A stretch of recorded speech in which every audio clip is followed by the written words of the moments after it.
এই ভিডিওতে কথা বলবো শনিবারের রাতের প্রধান অনুষ্ঠানের মানে স্যাটারডে নাইটস মেন ইভেন্টের। এবার স্যাটারডে নাইটস মেন ইভেন্ট তো আজকে হয়েছে, কিন্তু আজকে আমার তোমাদের উদ্দেশ্যে একটা কথা আছে। দেখো, তোমাদের মধ্যে যারা যারা ভাবো আমি কমেন্টস পড়ি না, ভুল ভাবো। কমেন্টস কিন্তু আমি প্রত্যেকটাই পড়ি। এবার আমি জবের থেকে চ্যানেল খুলেছি বা যতদিন আমি ভিডিও বানাচ্ছি, আমি প্রায় ডাব্লিউডাব্লিউর প্রত্যেকটা প্রিমিয়াম লাইভ ইভেন্টেরই প্রেডিকশন ভিডিও বানিয়েছি।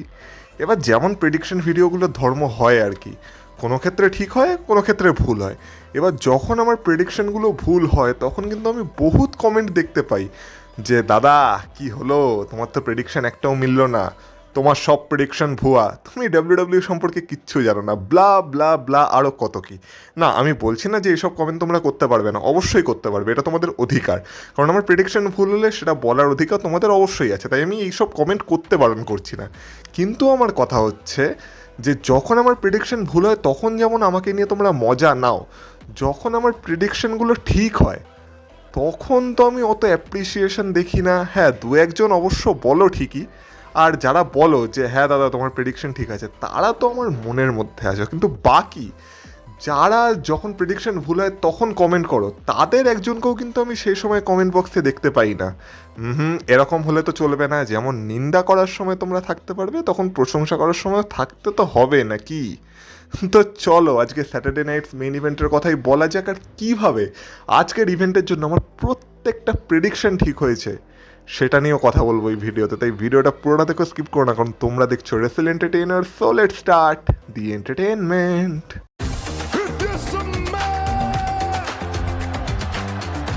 Acknowledge me. Acknowledge me. You there, sitting at home. Acknowledge me. সবার প্রথমে আজকে আমাদের যে ম্যাচটা দেখার কথা ছিল সেটা ছিল কোডি রোডস ভার্সেস জেকব ফাটুর মধ্যে ম্যাচ, যেখানে সবার প্রথমে জেকব ফাটুর এন্ট্রেন্স হয়। আর আজকে তো জেকব ফাটু পুরো নিজের বডি দেখাতে দেখাতে এসেছিল, আজকে সে কোনো টি শার্ট পরে আসেনি।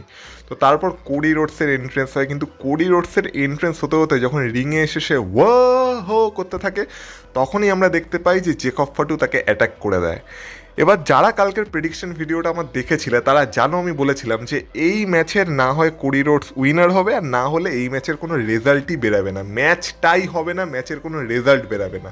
আর এই ম্যাচের রেজাল্ট বেরানো তো দূর, এই ম্যাচটা তো শুরুই হয় না। কারণ যখন জেকব ফাটু কোডি রোডসকে অ্যাটাক করে দেয় তখন কোডি রোডসও উল্টে জেকব ফাটুকে অ্যাটাক করে, তাদের মধ্যে ব্রল শুরু হয়। এই ব্রলটা প্রথমে রিংয়ের মধ্যে চলে, তারপর রিংয়ের সাইডে যায়। রিং সাইডে যখন যায় তখন রেফারিরা তাদেরকে আটকানোর চেষ্টা করে, কিন্তু রেফারিরা তাদেরকে আটকাতে পারে না। তো আমরা দেখতে পাই কোথা থেকে কতগুলো সিকিউরিটি গার্ড চলে আসে, তো সিকিউরিটি গার্ডরা তাদেরকে আটকানোর চেষ্টা করে, কিন্তু তবু তারা আটকায় না। তারা উল্টে ব্রল করতে করতে প্রথমে রিং সাইড, তারপর রিং সাইড থেকে অডিয়েন্সের মধ্যে থেকে সিঁড়ি চড়ে না জানি কোন ব্যাকস্টেজ এরিয়ায়, তারপর সেইখানে গিয়ে যেখানে ডাব্লিউডাব্লিউ মার্চেন্ডাইজ বিক্রি হয় সেইখানে গিয়ে মারপিট করছে, সিকিউরিটিদেরকে মারছে। তারপর আমরা দেখতে পাই আবার তারা এরিনাতে ফিরে আসে, এরিনাতে ফিরে এসে একটা উঁচু জায়গা দাঁড়িয়ে তাদের মধ্যে ব্রল চলতে থাকে। সেখানে কতগুলো সিকিউরিটি তাদেরকে আটকানোর চেষ্টা করে, কিন্তু সেই সিকিউরিটিগুলোকেও দুজন মেলে পেটায়। এমনকি একটা ছোটোখাটো নাটা করে সিকিউরিটি আছে, তাকে তো তুলে প্রত্যেকটা সিকিউরিটির উপরে ছুঁড়ে মেরে দেয়। মানে কোডি রোডস আর জেকব ফাটু দুজনেই, কিন্তু তাদেরকে কোনোভাবে থামানো যায় না। তো যখন আলটিমেটলি তাদেরকে কোনোভাবে থামানো যায় না তখন আমরা দেখতে পাই আমাদের undisputed W W champion, the Scottish psychopath, the Scottish warrior Drew McIntyre সেখানে আসে।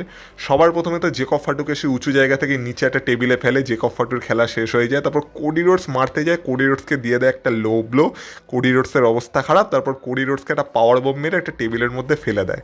ফেলে দিয়ে ড্রু ম্যাকিন্টায়ার এটা বুঝিয়ে দেয় যে কেন সে এই মুহূর্তে আনডিসপিউটেড ডাব্লিউডাব্লিউ চ্যাম্পিয়ন। তারপর ড্রু ম্যাকিন্টায়ার তাদের দুজনকে মেরে রিংয়ে আসে, রিংয়ে এসে পোস্ট করতে থাকে। তারপর ব্যাক স্টেজে গিয়ে একটা ইন্টারভিউ দেয়, যেখানে সে বলে যে ড্রু ম্যাকিন্টায়ার এই কারণেই তাদেরকে অ্যাটাক করেছে, কারণ তারা দুজনই ড্রু ম্যাকিন্টায়ারের পেছনে পড়েছিল আর তার চ্যাম্পিয়নশিপের দিকে তাকিয়েছিল। তাই যারা যারা ড্রু ম্যাকিন্টায়ারের চ্যাম্পিয়নশিপের দিকে তাকাবে তাদের সাথে এটাই হতে চলেছে, এটা ড্রু ম্যাকিন্টায়ার ওয়ার্নিং দিয়ে দেয়। এবার কথা হচ্ছে যে এই ম্যাচটা শুরু কেন হলো না। যেমন আমি তোমাদের বলেছিলাম, কোডি রোডস হচ্ছে আমাদের ট্রিপল এইচের সোনা ছেলে। এবার কোডি রোডসকে হারাবে সেই সৎসাহস ট্রিপল এইচের মধ্যে আছে?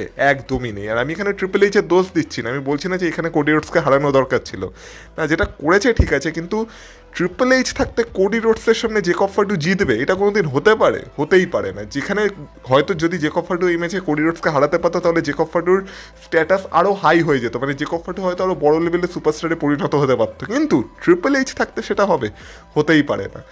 আর জেকব ফাটুকে যদি এই ম্যাচে ট্রিপল এইচ হারিয়ে দিত তাহলে ট্রিপল এইচ গালাগালি শুনতো, তো ট্রিপল এইচ এখানে পুরো সেফ খেলেছে। আর সেই কারণেই আমি জানতাম যে এই ম্যাচে আজ যাই হোক কোনো রেজাল্ট বেরাবে না, রেজাল্ট বেরোনোর কোনো চান্সই নেই। আর রেজাল্ট তো দূর, ট্রিপল এইচ এই ম্যাচটাকে শুরুই করতে দেয়নি। এই ম্যাচটা মানে প্রথমেই ভেস্তে গেছে, শুরু হওয়ার আগেই ম্যাচটা শেষ হয়ে গেছে। আর এইভাবে এদের মধ্যে একটা ব্রলের মাধ্যমে আজকে প্রথম ম্যাচ কি বলবো কোনো রেজাল্টই বেরায়নি। কিন্তু এরপর আমরা স্যাটারডে নাইটস মেইন ইভেন্টের প্রথম ম্যাচ দেখতে পেয়েছিলাম, যেটা হয়েছিল ওমেন্স ট্যাগ টিম চ্যাম্পিয়নশিপের জন্য, যেখানে সবার প্রথমে রিও মানে রিয়া রিপ্লি আর ইও স্কাইয়ের এন্ট্রেন্স হয়।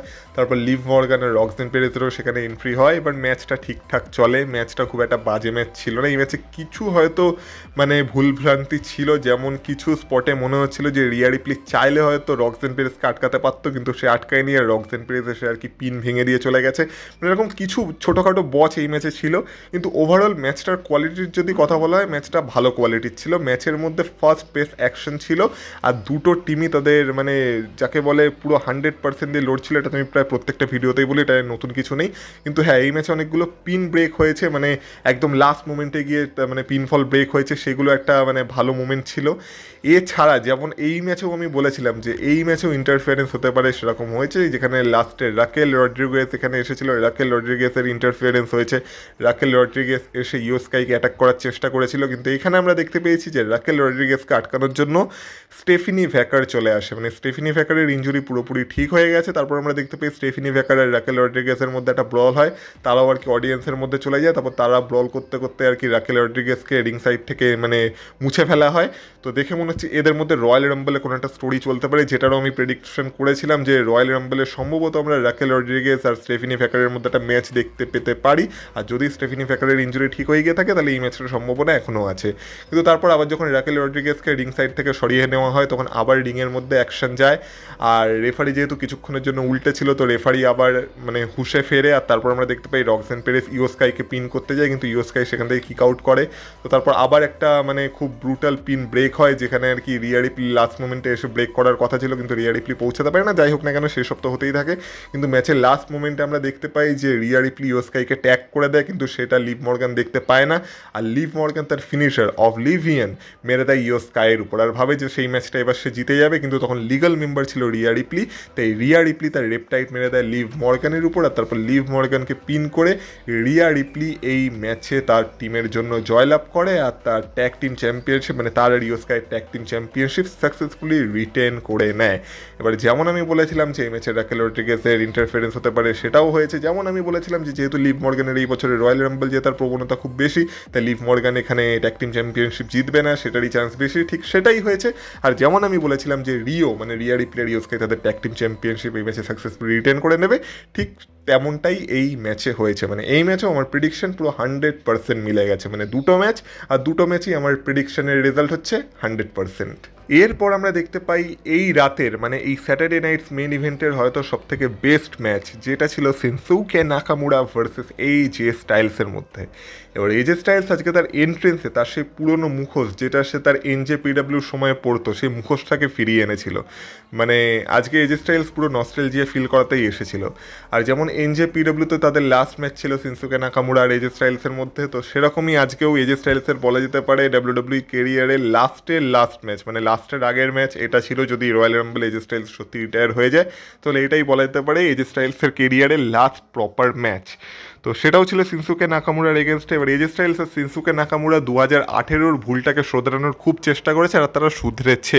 কারণ 2018 রেসেলমেনিয়াতে তারা যেমন একটা বাজে ম্যাচ ডেলিভার করেছিল, যেটা একদমই এক্সপেকটেশনে ডেলিভার করতে পারেনি, আজকে ঠিক ততটাই ভালো ম্যাচ এই মানে আজকে ঠিক ততটাই ভালো এই ম্যাচটা হয়েছে। মানে এই ম্যাচটাকে যদি এক কথায় ডিফাইন করতে হয় আমি বলবো ক্লাসিক। এটা একটা ক্লাসিক ম্যাচ ছিল। কিন্তু হ্যাঁ, এই ম্যাচেও কিছু ছোটোখাটো বচ ছিল, বিশেষ করে এজে স্টাইলসের তরফ থেকে। আর দেখে মনে হচ্ছিল যে হ্যাঁ, এজে স্টাইলস কেন রিটায়ারমেন্ট নিতে চাইছে এবার বোঝা যাচ্ছে। কারণ এজে স্টাইলসকে দেখে মনে হচ্ছে রিংয়ে এসে এখন অতটা ফাস্ট আর মুভ করতে পারে না। কারণ অনেক ক্ষেত্রে আমরা দেখেছি যেমন ফিনোমিনাল ফোরাম বা ওই দিক থেকে স্টাইলস ক্লাস মারার সময় এজে স্টাইলস একটু গন্ডগোল করে ফেলেছিল, কিন্তু শিনসুকে নাকামুরা সেটাকে খুব ভালোভাবে মেকআপ দিয়ে দিয়েছে। আর তাদের মধ্যে যেমন বললাম ব্যাক অ্যান্ড ফোর্থ অ্যাকশন চলতে থাকে, অনেকগুলো পিন ব্রেক হয়, একদম ক্লাসিক। যাকে বললাম না, এই ম্যাচটা এক কথায় ক্লাসিক ম্যাচ ছিল। কিন্তু আলটিমেটলি আমরা দেখতে পাই যখন শিনসুকে নাকামুরাকে এজে স্টাইলস একটা স্টাইলস ক্লাস আর ফিনোমিনাল ফোরাম মেরে দেয়, তখন শিনসুকে নাকামুরা আর কিক আউট করতে পারে না, আর এজে স্টাইলস এই ম্যাচটা জিতে যায়। এবার এই প্রেডিকশনটা তো আমার ঠিক হয়েছে, তার সাথে সাথে যেমন আমি বলেছিলাম যে ম্যাচের শেষে আমরা দুজনের মধ্যে একটা রেসপেক্টেড মোমেন্ট দেখতে পাবো, যেখানে তারা হ্যান্ডশেক করতে পারবে, হ্যান্ডশেকের জায়গায় ফিস্ট বাম্প করেছে, আর দুজন দুজনের সাথে হাক করতে পারে, সেটাও তারা করেছে। মানে এই ম্যাচেও আমার রেজাল্ট একদম 100% মিলে গেছে, মানে আমার রেজাল্ট প্রেডিকশন 100% মিলে গেছে। মানে আপাতত 3টে ম্যাচ হয়েছে, আর 3টে ম্যাচেই আমার রেজাল্ট প্রেডিকশনের রেজাল্ট হচ্ছে একদম প্রপারলি 100% সঠিক। এবার ফাইনালি আসে স্যাটারডে নাইটস মেন ইভেন্ট, যেটা ছিল একটা fatal 4-way match for number 1 contendership for undisputed WWE championship, যেখানে সবার প্রথমে র্যান্ডি অর্টন আসে, তারপর ড্যামিয়ান প্রিস্ট বেরিয়ে আসে, তারপর ট্রিক উইলিয়ামস বেরিয়ে আসে। ট্রিক উইলিয়ামসকে আজকে দর্শক রিয়াকশন তো দিয়েছে, সেটা নেগেটিভ হলেও রিয়াকশন তো দিয়েছে।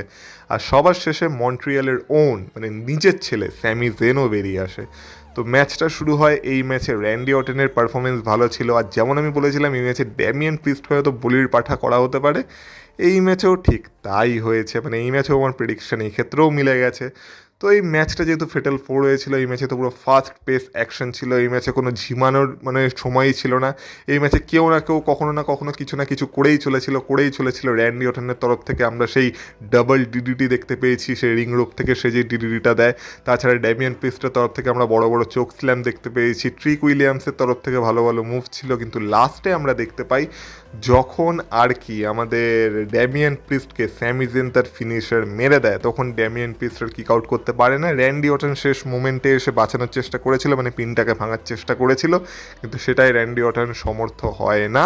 আর আমরা দেখতে পাই স্যামি জেন ড্যামিয়ান প্রিস্টকে পিন করে এই ম্যাচে জিতে যায় আর হয়ে যায় number 1 contender for Drew McIntyre's undisputed WWE championship. আর রয়্যাল রাম্বলে যেমন আমি বলেছিলাম যে আমরা ড্রিউ ম্যাকিন্টায়ার আর স্যামি জেনের ম্যাচই দেখতে চলেছি, আমার এক্ষেত্রেও প্রেডিকশনটা মিলে গেছে। মানে এই ম্যাচের প্রেডিকশনের ক্ষেত্রেও দেখো, প্রথম স্যামি জেন ম্যাচটা জিতলো, যেটা আমি বলেছিলাম।